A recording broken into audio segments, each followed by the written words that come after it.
بسم الله الرحمن الرحيم. الحمد لله رب العالمين والصلاة والسلام على رسوله محمد وآله الطيبين الطاهرين وصحابته الغر الميامين. اما بعد، زما خو ګورونو تاسو ته معلومه ده نن سبا د فتنو دور دی او دومره کثرت د فتنو ده چې بارانه د څاڅکو غوندې راورېږي. یو حدیث کې راځي چې په دې زمانه کې به یو لوی شخصیت وي، لوی خلک به وي، خو دغه فتنو د کثرت له وجې نه به هغه هم حیران پاتې سي. بل ځای حدیث کې راځي، حضرت حذیفه رضی الله تعالی عنه روایت ده، لا یأتین علی الناس زمان لا ینجو فیه الا من دعا بدعاء كدعاء الغریق.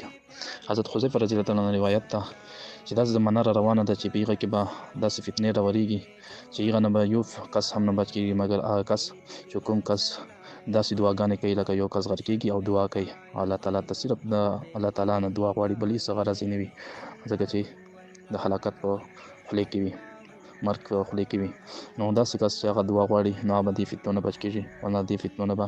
هېڅوک هم نسي بچ. نن سبا تاسو مونږ وګورو نو دومره فتنو دور دی، نو پکار ده چې تاسو مونږه په دې دور کې د فتنو نه بچ کېدلو لپاره کوشش وکړو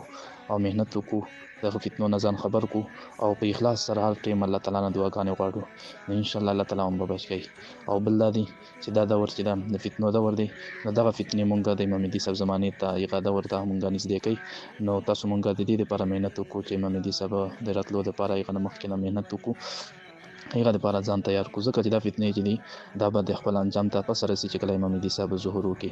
نو هغه به په خپله باندې دا فتنې ختمې سي.